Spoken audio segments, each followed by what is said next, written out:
Good afternoon. Thank you so much for joining us at the JCC Jewish Book Fair. It is our 69th annual Jewish Book Fair. We're the oldest and largest book fair in the country. My name is Heidi Budai, and I am an Assistant Executive Director at the JCC of Metro Detroit. It is my pleasure this afternoon to welcome you to our very first day of Book Fair. And we are going to hear from Michael Cannell, author of A Brotherhood Betrayed, the man behind the rise and fall of Murder, Inc. The goal of the Detroit Jewish Book Fair is to bring the best new Jewish books and authors from around the world to Metro Detroit. This year, the rooms we're all sitting in may be different, but the purpose remains the same. The book fair runs until December 9th, and we have an exceptional lineup of events planned this year. To see our full schedule, learn about ways to support Book Fair, watch events you may have missed, and find our online bookstore where you can find A Brotherhood Betrayed and other hand-selected books and gifts. Visit our website at culturalarts.jcc.org/bookfair. This year, in order to provide as much programming to the community as possible, we've made all of our events free of charge.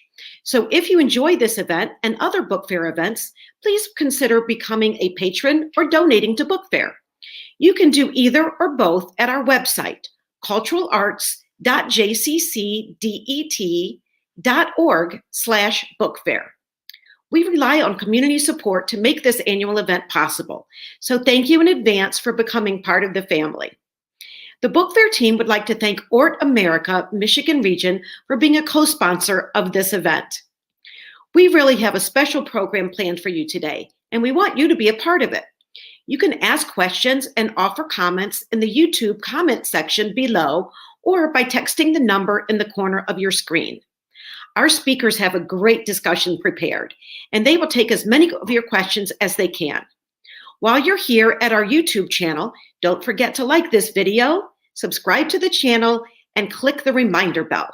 That way you'll never miss any of our exciting events. The focus of today's event is the book, A Brotherhood Betrayed, the man behind the rise and fall of Murder, Inc. We have with us the author of the book, Michael Cannell, as well as Michael Shnayerson, who will moderate the discussion. A Brotherhood Betrayed is a riveting story that traces the history of Murder, Inc. and the rise and fall of Abe Relis, the executioner turned informant whose mysterious death became a turning point in mob history when his shattered body was discovered on the rooftop outside his heavily guarded hotel room. Michael Cannell was a New York Times editor for 7 years and has written for The New Yorker, The New York Times Magazine, Sports Illustrated, and many other publications. This is his fourth nonfiction book, covering a wide variety of subjects, from criminal profiling to car racing and architecture. Michael Shnayerson is an American journalist and for 3 decades, a contributing editor at Vanity Fair magazine. He is the author of 8 books on a range of nonfiction subjects, from biographies to the contemporary art market. Please join me in welcoming Michael Cannell and Michael Shnayerson. Hey there. Hey, Michael, and thank you, Heidi. Heidi, can you hear us? Are we all audio together? Yes, I believe I can still hear you. I don't know if you can still hear me. Yeah, we can hear you. Oh, great. I think we got it. Well, good. All right. So we have 2 Michaels today, and we have, as it turns out, more in common than that. In fact, before we get to the book, I want to just start with something that struck me as I was reading it and thinking about this event, namely that our writing careers have really had a sort of similar trajectory. We started out writing for magazines and editing for magazines, and we then started writing nonfiction narrative books on a very wide range of topics. As I read Michael's list, it's the life and death in the 1961 Grand Prix circuit, then a book about a famous serial bomber in New York City in the 50s, and then the biography.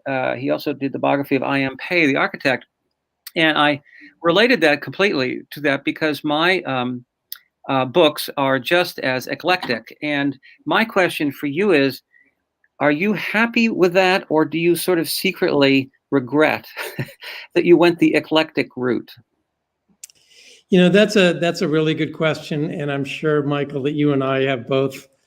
I have mixed feelings about it myself. What's that? I have mixed feelings about my own decision to go eclectic, if we can say it that way. But what do you? I mean, when I was an editor at the New York Times, I knew and worked with a great many writers or reporters who had deep expertise in certain subjects, in sports or in industrial design or in New York City politics or in the courts, and I always envied them because they were the people in their field. If some magazine or a book editor wanted to do a book about car design, they would think, oh, Phil Patton is the guy to call. So to own the subject is just to have a kind of a franchise, and it is, of course, an efficient way to be a writer, because you don't have to reinvent the wheel every time you start a new subject, the way you and I have. You've written about a great many subjects as well, and it's an uncomfortable feeling when you begin a new project to know that you have to really educate yourself from the ground up. Well, exactly, and I have to confess to a certain amount of envy of some friends I know who sort of have what you might call a shelf. They've written 4 or 6, maybe their subject is Abe Lincoln, and they've got a whole shelf of books about Abe Lincoln. And as you say, when you do what we're doing, which is the opposite of that, starting afresh with each new topic, it is both a journalistic challenge and sort of an emotional one. But anyway, that's what we've done. And now to finish out the congruence, if you will, here, we've both written books about organized crime at the same time. Mine is, by the way, not quite out. It's coming out in February. It's about Bugsy Siegel, but couldn't be more similar in that we're not just talking about gangsters. We're talking about Jewish gangsters. And so let me now move to the obvious question, which we have to answer, and that is, I know how I got onto my subject in its own sort of serendipitous way, but how about you? How did you actually decide Relis is your guy? Well, I was working on a book that came out several years ago about the first case of criminal profiling, a book called Incendiary. That was a book about the first time that the police went to a psychiatrist to solve a serial crime. In that case, it was to track down a serial bomber. Mm-hmm. And so I was already working in the sphere of crime, true crime in New York City. And as I worked and researched on this book about criminal profiling, I became aware of Abe Reles, a assassin, sort of the assassin in chief for the mob of the 1930s, who became one of the great informant, some would say the greatest informant of all time, and then died under mysterious circumstances. And this question, and I'm sure you'll agree, Michael, this question about how a book author finds a subject is mysterious. Mm-hmm. I'm not so sure that the book author finds the subject. Sometimes I think it's more like the subject finds the book author. Mm-hmm. And so I became aware of Abe Reles, and I started to read a little bit about him. And at that point, I think when you're thinking about something in terms of a book, a couple of things come to mind. One is you have to know that you can be obsessed with the topic. Sure. It's a mistake to write a book unless you can really become obsessed with the topic.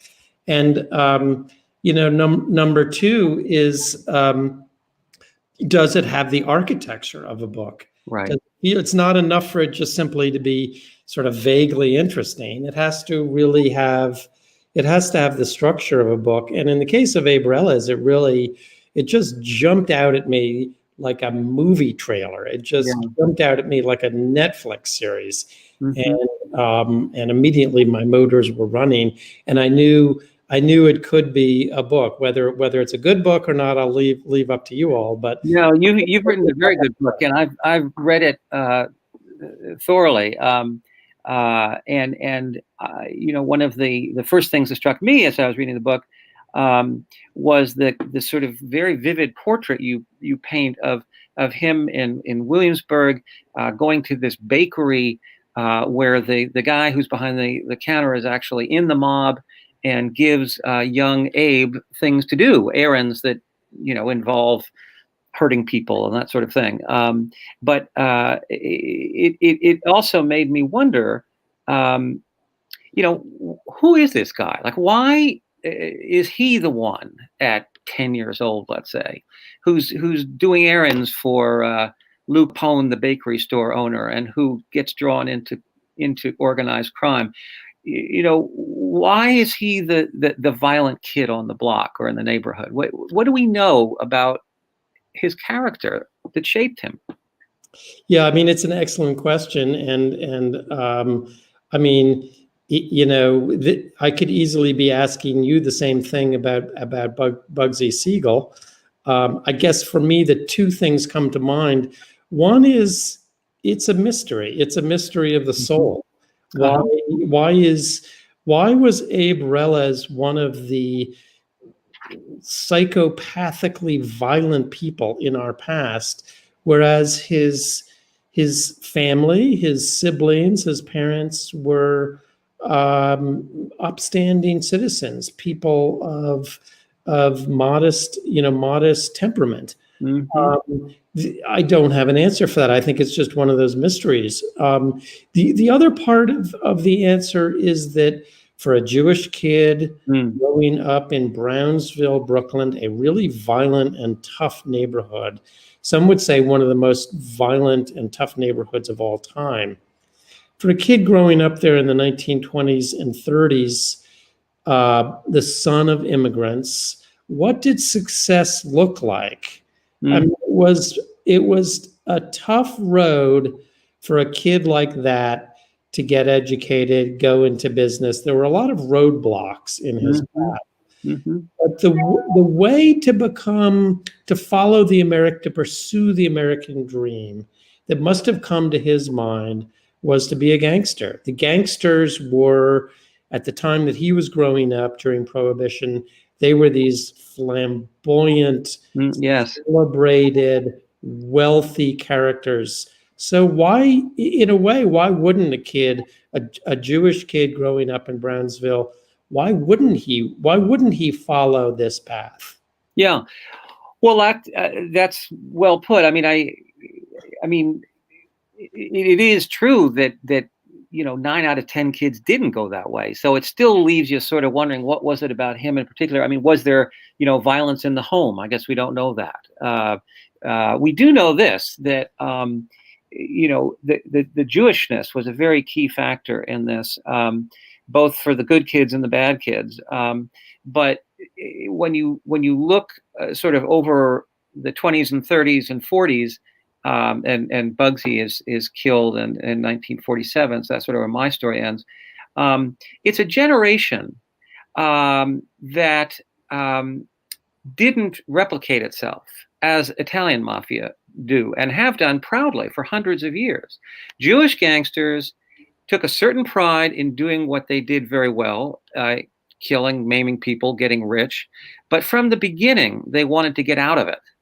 And so their children would go to good schools. And by the 60s, I think it's fair to say there was almost nothing left of the Jewish mafia. Yeah, I'm asked about that a lot, and I wish I had a really good answer. I think part of it is that the traditions and the trajectory and the momentum of the Italian mafia had gone on for a really long time. Yeah, it was not about to just stop when World War II came along. Right. whereas that wasn't true for the Jewish mafia in Brooklyn.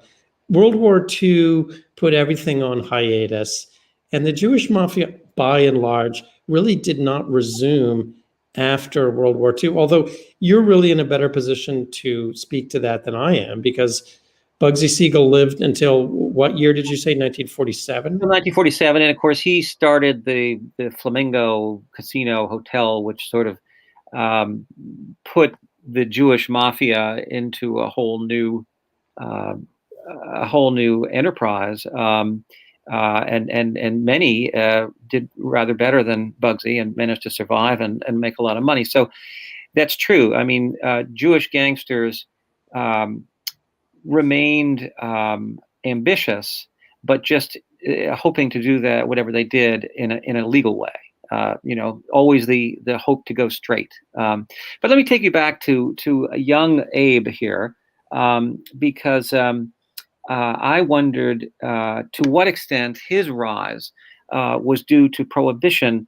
I know that Bugsy and Meyer Lansky and others were completely immersed in it. I mean, the very day that prohibition happened, they were like 15, 16 years old. They were ready. What about Abe, though? I sensed from just reading your book that maybe he almost missed prohibition, or maybe it wasn't as much his main thing as it was for them. Well, he was a little younger than the gangsters that you've mentioned, and he was a little bit isolated from their world by virtue of growing up in Brownsville and not the Lower East Side. Right. I think the other gangsters, the household names that that come to mind, for the most part, I think they grew up on the Lower East Side. They did. That's right. So Abe was kind of in his own world out there in Brooklyn, and was he was preoccupied with working his way, punching his way up the ranks. Sure. To become a figure, a predominant figure in Brooklyn. And he succeeded in doing that. He succeeded in overthrowing the Shapiro brothers, the top Jewish gangsters in Brooklyn at that time, 3 brothers, also from Brownsville. He succeeded in doing that by forming an alliance with Italian gangsters in the adjacent neighborhoods. Mm-hmm. And this was sort of a new idea at the time.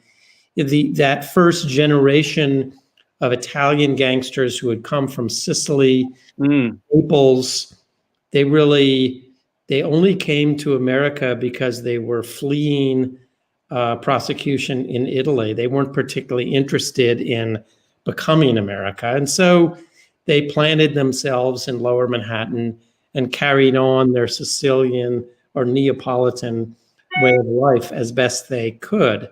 You're talking about the mustache Pete's. Yeah, the so-called mustache Pete's, the old guys from Sicily and Naples. But I'm sort of jumping around here. But the big context to this is that the next generation, the men who would have been their sons' age, the ones who grew up in America, who were born in America, they had a more eclectic or Americanized idea of how organized crime should work.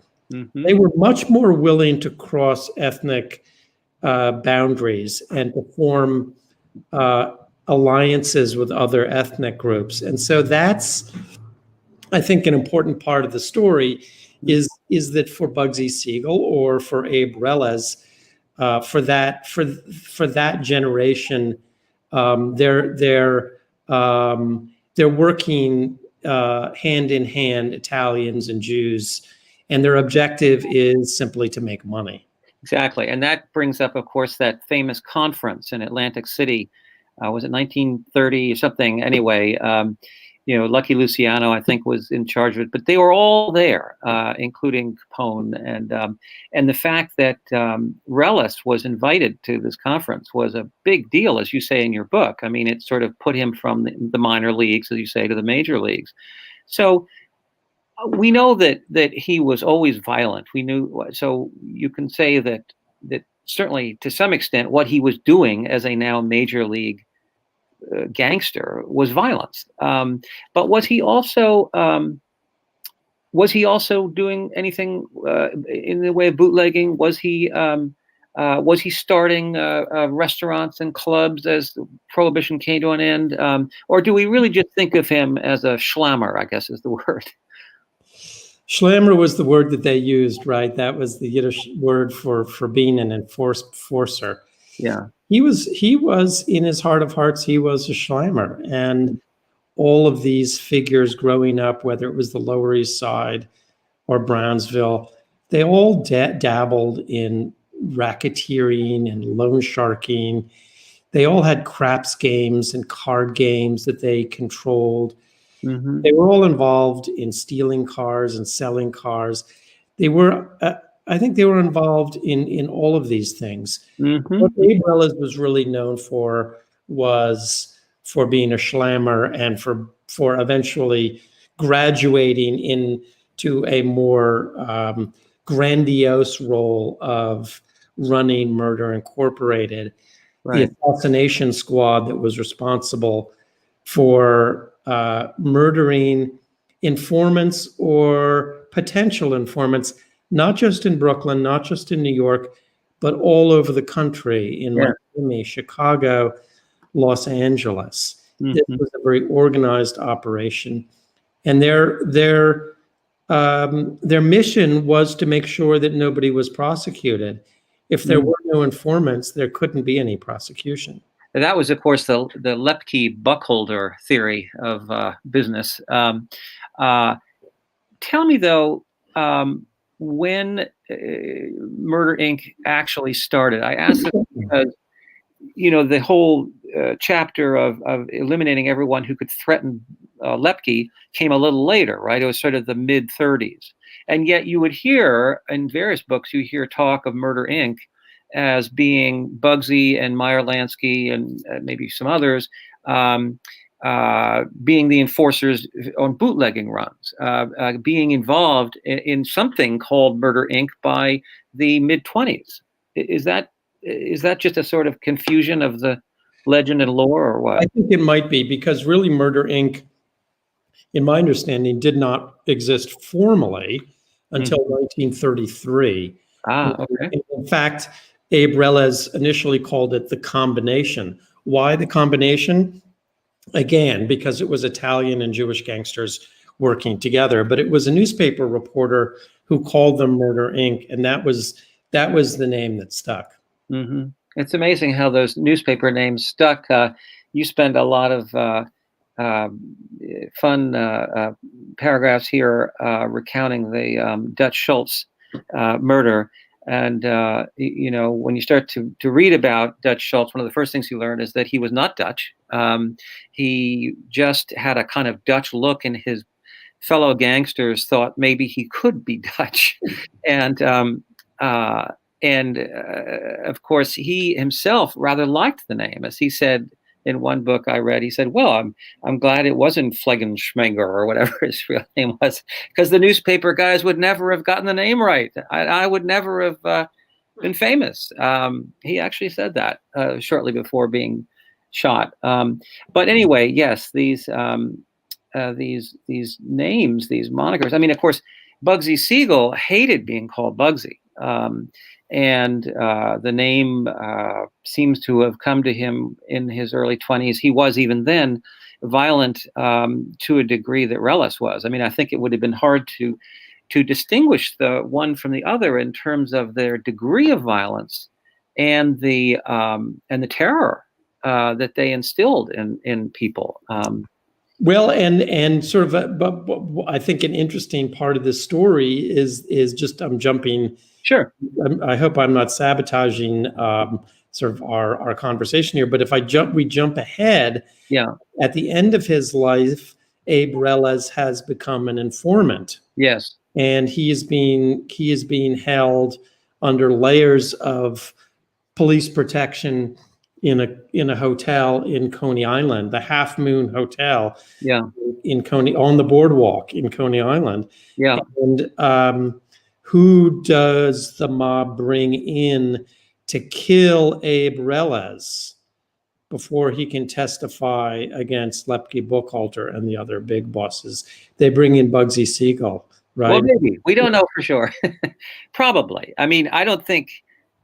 Well, he probably had a hand in setting the thing up and delegating who it would be. There's a few books that claim that they quote a couple gangsters as having said, "Well, it cost us $100,000, but we got him," and I think Bugsy said that to someone. So, who knows for sure? But I think it's likely that Bugsy was in on the conversations at the very least. I mean, I think we know that Bugsy Siegel flew to New York or traveled by train to New York at the time that that the mob was mustering itself for assassination attempts on Abe Relas, their former comrade. So that certainly would fit into that scenario.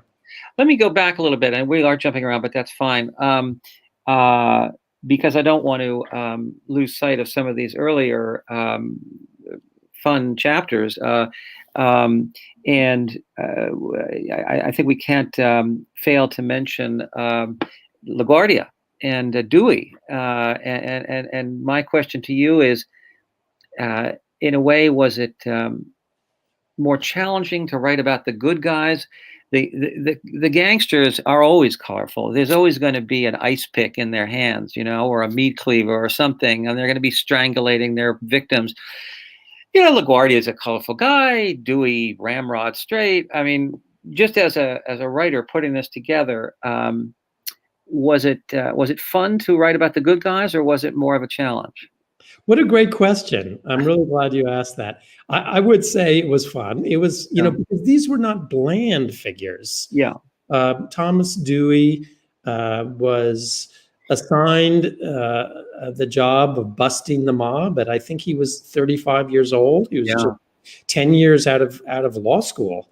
And he was made special prosecutor to essentially, his job was to bust the mob at a time when nobody thought that he could do it. And nobody thought he could do it because of Abe Relas. It was really kind of a personal struggle between him and Abe Relas. Yeah, that's right. Who would testify? Who could Thomas Dewey recruit to sit in the witness stand in a courtroom? Well, nobody, because Abe Relas would kill them.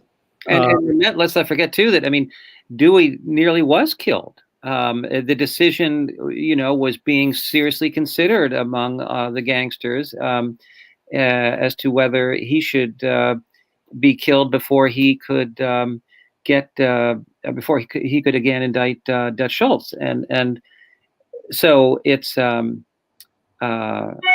was I going to say? Anyway, it shows Dewey's courage. Surely he was aware of the danger he faced. And it does kind of also give an indication of how terrifyingly pervasive this climate was. I mean, I imagine that if you had been a gangster or a DA or just a journalist, if you'd been asked, do you think these guys will ever be brought down? The answer would be no. They won't. The answer would have been no, because the mob had made so much money from prohibition and their other activities.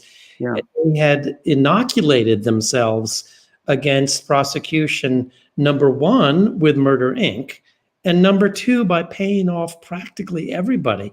When they paid people off, it wasn't just the policemen on the street corner. They also paid off top police officials. And as you said in your book, judges. They paid off judges and even district attorneys. Yeah. So the mob really owned New York City, and I imagine other cities as well. I'll throw in one little detail here, and that is that Thomas Dewey, in the midst of trying to bust the mob, his wife received a phone call, an anonymous phone call, saying, "This is the city morgue. We want you to come down and identify your husband's body."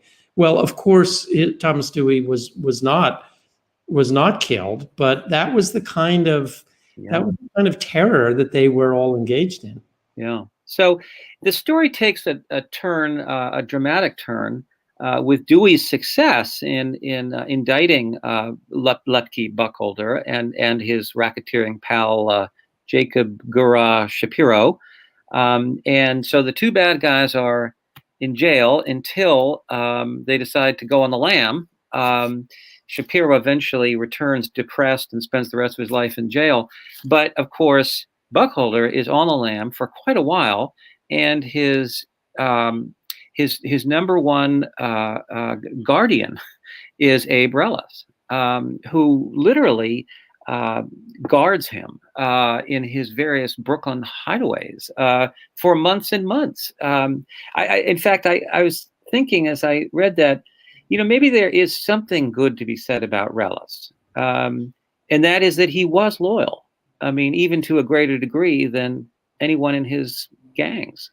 He was certainly loyal, and others were loyal to him. But one of the things that really struck me in working on this book was that this, as most people know, the Mafia pays homage to this term omerta, the loyalty oath, and yet when the heat was on them, so many of them turned, including Reles. Yeah, many of them turned on their former friends and associates. Omerta was a concept and a conceit, but in practice, they looked out for themselves. Sure. In the face of prosecution. Before we leave that point, though, I mean, is there anything good to be said about Abe Reles? I mean, is there anything from all your research that we might, if not admire about him, at least be sort of respectful of? I think Abe Reles, one of the confounding things about Abe Reles was that he was a family man. He engaged in this most vicious of professions by day, but went home to his family at night, and he lived a surprisingly quiet and uneventful domestic life, unlike many of these gangsters who would show up nightly at nightclubs, and he wasn't like that. He was I think a pretty devoted family man. But at the end of his life, there is reason to believe that he believed that he was dying. He believed that he had cancer. He was spitting up blood. Yeah. And he was trying to funnel money to his family to protect his wife and children at the end. So that's the thing that comes to mind, is that I think people would not have used the term then. I think we would call him a psychopath, or a sociopath, but I think he did care about his family. Yeah, I think you're right. Although the tragedy is that at the very end, his wife basically said, "I can't take this anymore. I'm getting a divorce," and walked out of room 623 at the Half Moon Hotel. But we'll get to that in a minute. Tell us, if just in a sort of succinct way, how Reles finds himself in the Half Moon Hotel and what's at stake when he's in there under incredible security. Right. So at a certain point, the prosecutor, Thomas Dewey, goes on to pursue a life in politics, as successful prosecutors often do. And his place is more or less taken by William O'Dwyer, the district attorney in Brooklyn. And William O'Dwyer manages to get Abe Reles and two of his associates in jail on some rather flimsy murder charges. And O'Dwyer does something shrewd. He puts them in separate jails in New York and then stokes their fear and paranoia about one another. They're each afraid that the other one is talking, and none of them wants to be left holding the bag. Abe Reles, as I mentioned, was thinking that he was dying anyway because he was putting up blood. He thought he had cancer.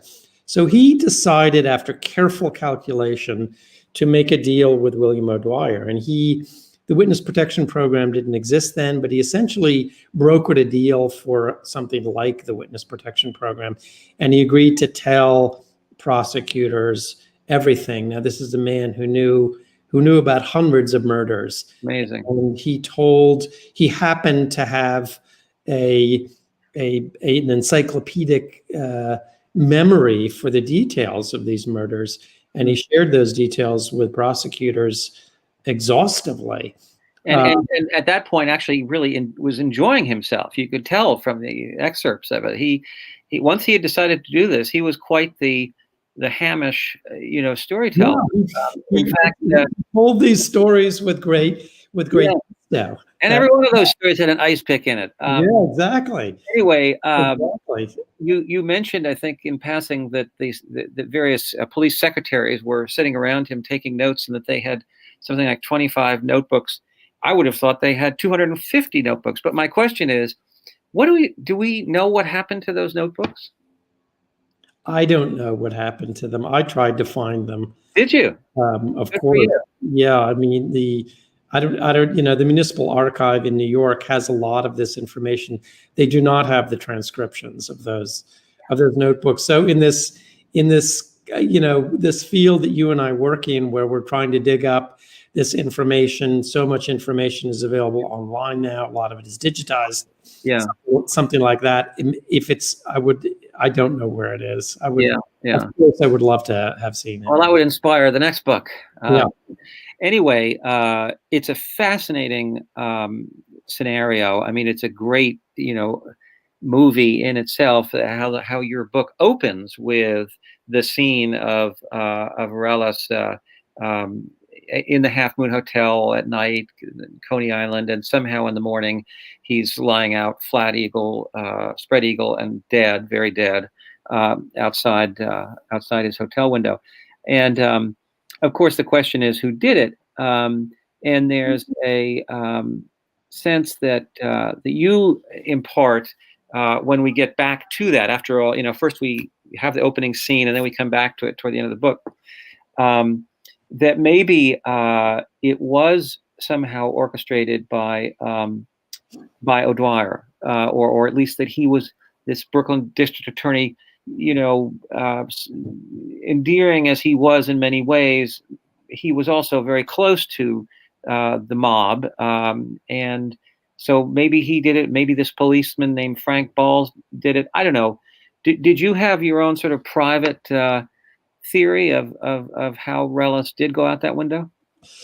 Well, when somebody writes a book like this, I think maybe people expect the author to have an interpretation, to come to some conclusion about a mystery like Relis's death. I really didn't feel like I could put forward any one conclusion. Abe Relis went out the window of his hotel room and died. The police called it an escape. There is some reason to believe that he may have been trying to escape, but most people would say that I think that the mob managed to kill him in concert with the police in some way. It's possible also that the police killed him, because remember that Abe Relis knew a vast amount about police corruption, and he was eventually going to talk about it.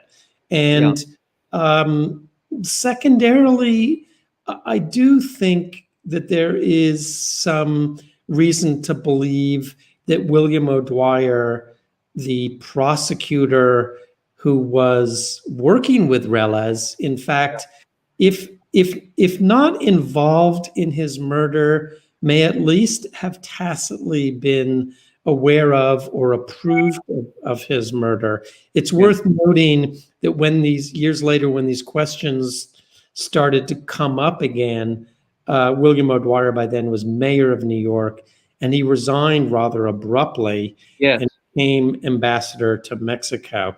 That's pretty suspicious. Yeah. Well, and also the timing of when Relis did go out that window, only a day or two later, a trial in LA was scheduled to go forward of Bugsy Siegel for a murder of another guy, Big Greenie Greenberg, and that was that had gotten to the point where Bugsy knew he might very well face the chair. It was literally down to, face the chair or get rid of Relis. And I think it's very likely, you're saying before, I mean, certainly Bugsy would have been doing everything he could to get rid of Relis. And if that meant paying $100,000 to, Captain Frank Balls or whatever, I mean, I'm sure that he did it. But when you look for like motive or timing or whatever, everything lined up for it to have somehow been masterminded, I would say, by Bugsy. Right. I mean, it's worth noting that at this juncture, the point at which Abe Reles goes out the window, probably not by choice. Reles was already the star witness in 4 trials that sent his 4 lieutenants, lifelong friends, to the electric chair in Sing Sing. And at this point, when Reles dies, he is about to sort of take the next step. He's about to appear in the trial of Lepke Buchholter, and right. As we say, Bugsy Siegel is sort of on the horizon. So he dies at the critical moment when the prosecutors are turning their attention from the mob's middle management to the mob's leadership. And so it's probably not a coincidence that Abe Reles died at the point when he was just about to become helpful in bringing down the big bosses. Didn't I've forgotten this. Buchholter was found guilty and electrocuted, right? He was. He was. I mean, the feeling at the time was that they could not prosecute Buchholter without Reles. In fact, they did manage to do that, and Buchholter was really the one big boss who did go to the electric chair, and he went a Jewish mobster who was silent until the end. He could have made a deal and chose not to. So he's the one who really was loyal to the code of silence and omerta until the very end. I have a ongoing conversation with a guy named Rich Cohen, who wrote this great book called Tough Jews. And if you haven't read it, I recommend it. It's a kind of sentimental look back at his grandfather's generation with all these characters. But his favorite character is TickTock Tannenbaum. TickTock Tannenbaum was decided to become a stool pigeon at the same time Reles did. So the two of them together flew out to L.A., testified against Bugsy, flew back. They were just singing that long song, but TickTock somehow escaped and ended up like running a little lamp store in Miami. And there were a few of these guys who got away, but it was so hard to do that, wasn't it? I mean, very few of them did. TickTock Tannenbaum did, because Murder Inc. kind of wound down and World War II came along. There were a scattering of these characters, and then later when there were hearings after World War II, these characters were subpoenaed, and they kind of came out of the woodwork and testified, and then they were like ghosts from the bad old days. You mean the Kefauver hearings? Yeah. Mm-hmm. And then they kind of disappeared again. Yeah. Right. Well, there was also that chapter just after Reles and before the end of the war. Was it Lucky Luciano who stepped in to bring order to the waterfront? In other words, to try to help the U.S. military forces. Wasn't it he, Lucky Luciano? Exactly. It was Lucky Luciano, and one of the kind of delicious ironies of this whole story is that Thomas Dewey sent Lucky Luciano to prison, and then later, when Thomas Dewey was governor of New York, he was the one to pardon Lucky Luciano as a reward for the help that he provided in protecting the New York waterfront from sabotage right, during World War II, and also allegedly helped with the invasion of Sicily and mainland Italy. And so as a result, Lucky Luciano was pardoned on the condition that he leave the country and never come back. And he moved to Naples and was there for the rest of his life. And he did grant a series of interviews for a memoir. And in those interviews, he described the decision to pay off the guards to kill Abe Reles. But it isn't that, I mean, that normally would provide a very simple answer to this mystery about Reles's death. But in fact, that book had many, many inaccuracies in it. And so even that is an uncertainty. Are you talking about the book that has 3 Israeli authors? No, this is a book called The Last. It's a book based on, I think it was 13 interviews that Lucky Luciano granted. The interviews were with a movie producer named Martin Ghosh, and then Luciano died, and then eventually Ghosh died. But the book came out, and I think it was called The Last Testament of Lucky Luciano. Yeah. Okay, that's right. I remember that. I'm getting with. There were many reasons to believe that book was inaccurate. Yeah, I'm getting mixed up with Meyer Lansky, and there was a good biography written by these 3 Israeli journalists in which he really talked about everything. And there was a fellow gangster named Doc Schachter who supplied any details that Meyer Lansky didn't. And one of the things that came through was that Bugsy, having overspent so much building the casino, the Flamingo, was essentially sentenced to death by his good buddies, his lifelong friends, at this conference in Cuba at the Hotel Nacional. And at any rate, it was just another sort of sad end for these guys. Well, of course, we know that Bugsy was actually shot in his home in 1947 in Beverly Hills, but that's another story. Yeah, anyway, very few of them got away alive. Meyer Lansky was one of them. Meyer Lansky lived until he was 90 or so. Meyer Lansky may have been the only one of the big bosses that got that got away, and Albert Anastasia almost did, but he was he was famously shot in the barber chair in a hotel in Midtown Manhattan.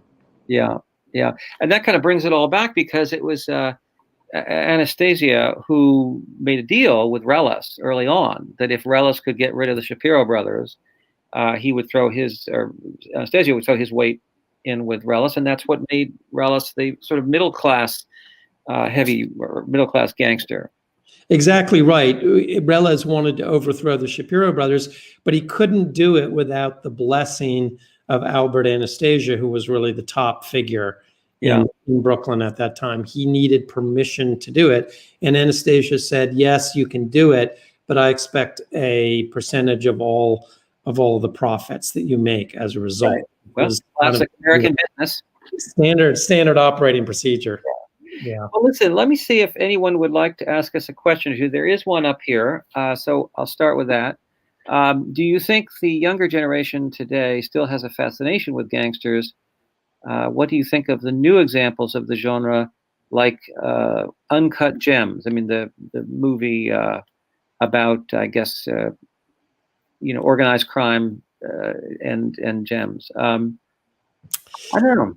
I mean, I'd be curious to know what you think about this, Michael. But for my part, I will say that I've spent a lot of time thinking about how, people ask me all the time, what is our fascination with the mafia, with the mob? Every generation, it occurs to me, comes up with its own version of this same story about the mob. The Godfather, Boardwalk Empire, Goodfellas, and yes, Uncut Gems and The Irishman. We sort of tell ourselves the same story over and over again. I'm not really sure why. We draw something out of this story. In some way, it's a very American story, ironically, even though we think of these people as being foreign or being immigrants. It's about the melting pot in some way. And I think it's a little bit like Shakespeare, if it doesn't sound pompous to say that. I mean, we all draw something out of it. These stories seem to be eternal. Well, there is something epic or Shakespearean, I suppose, about these, these solo agents daring, or taking their lives at risk, and being willing to engage in the most horrible kind of violence to sort of establish their own fiefdoms. The trouble is, and I wish I'd thought to say this in my book, there are also guys who carry around big guns. And how much of a hero are you when you can just take a gun and blast someone away?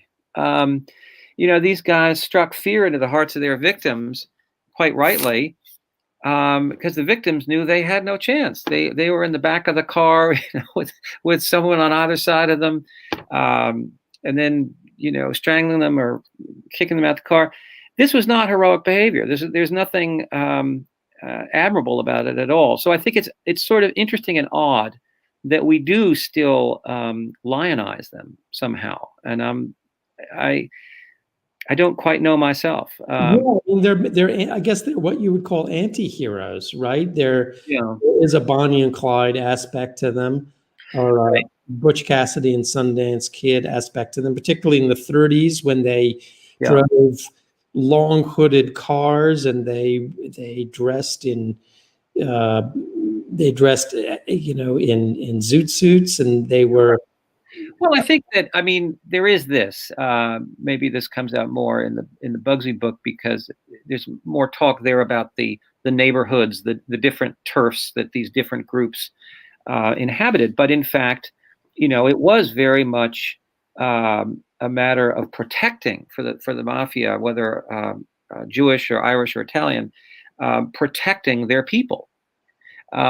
Which meant protecting, if you were in the Italian neighborhood, you as soon as you heard that an Irish gang had come across the corner or come around the corner, you got your guys together and you repelled the threat. And there was a guy named Ziggy Longwell.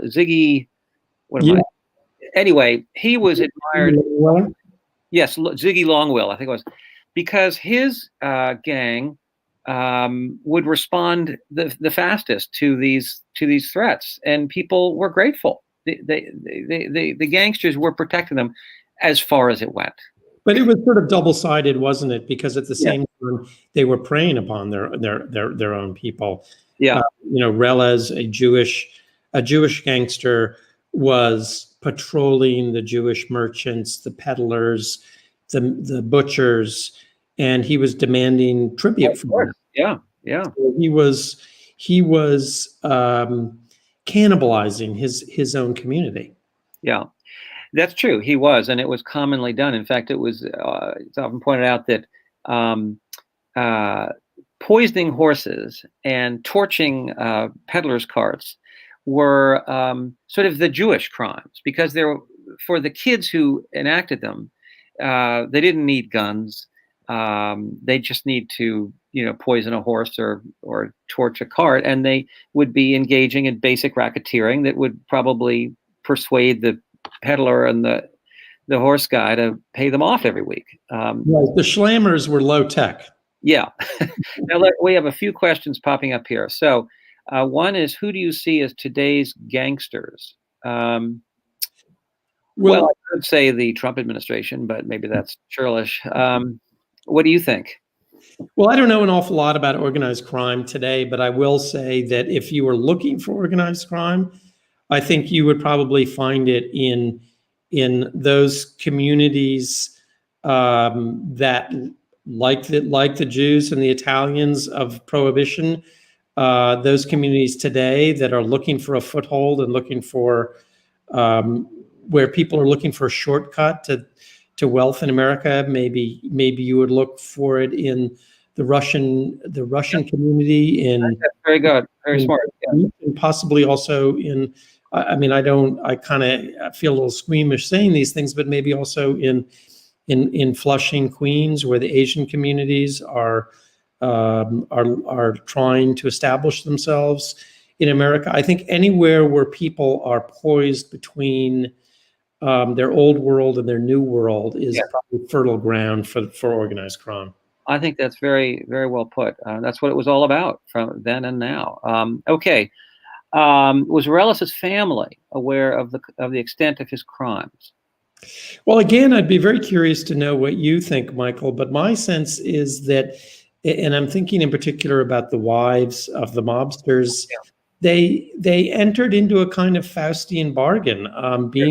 Being the wife of a gangster conferred a kind of a stigma, but also a prestige. Yeah, that was certainly true with Bugsy and with Meyer Lansky, who actually married girls from the neighborhood within about 4 months of each other.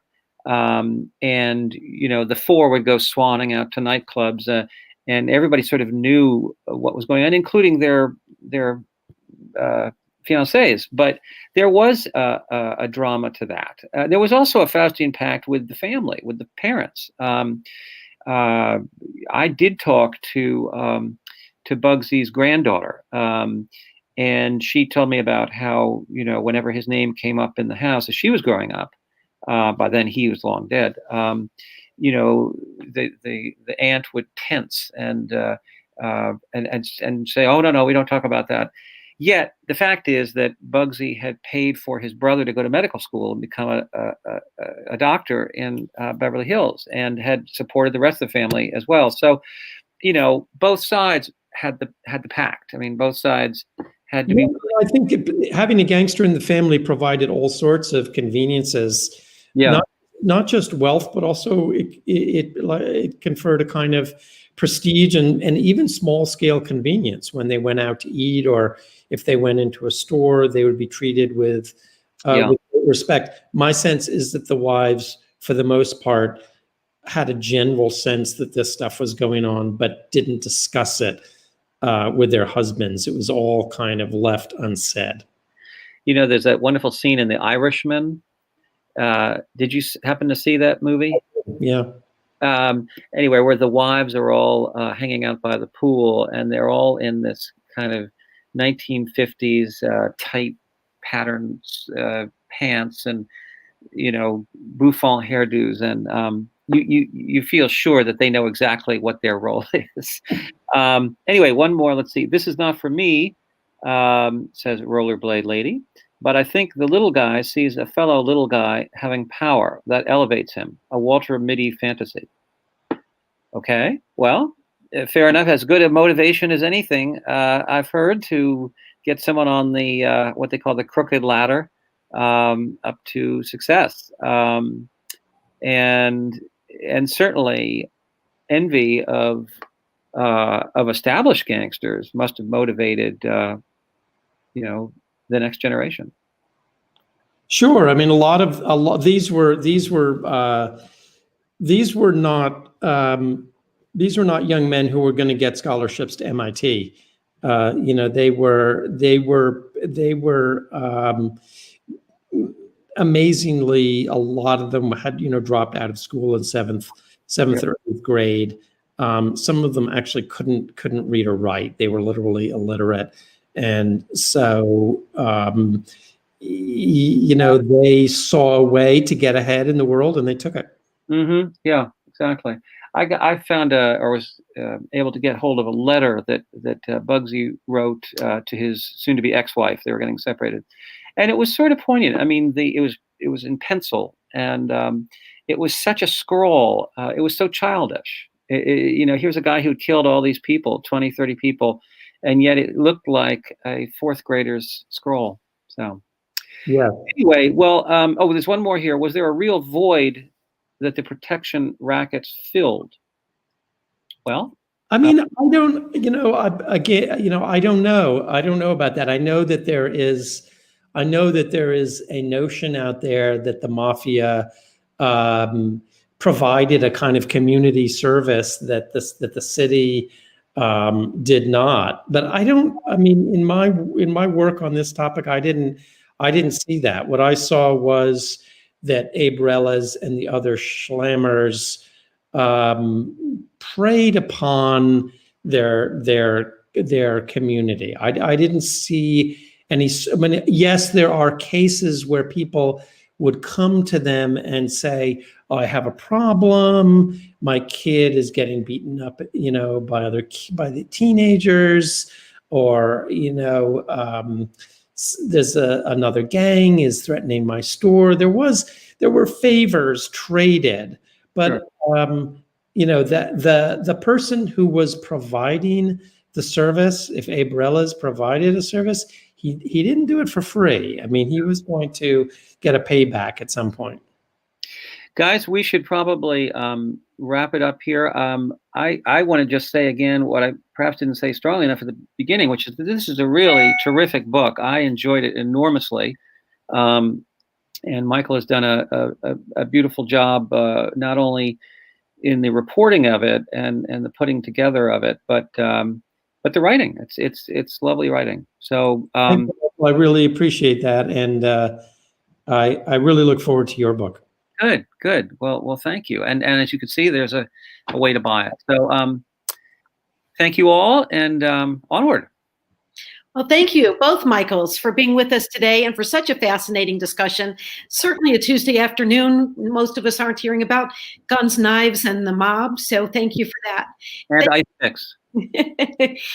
Thank you to all of you at home for joining us from home or from the office or from the beach or the slopes, wherever you are. Our next event is tonight at 7 p.m. when we present Colin McCann, author of A Paragon. Remember to like this video, subscribe to our YouTube channel, and visit our website, culturalarts.jccdet.org/bookfair for our full schedule and ways to get involved. And don't forget to buy this wonderful book from our bookstore. Have a great evening.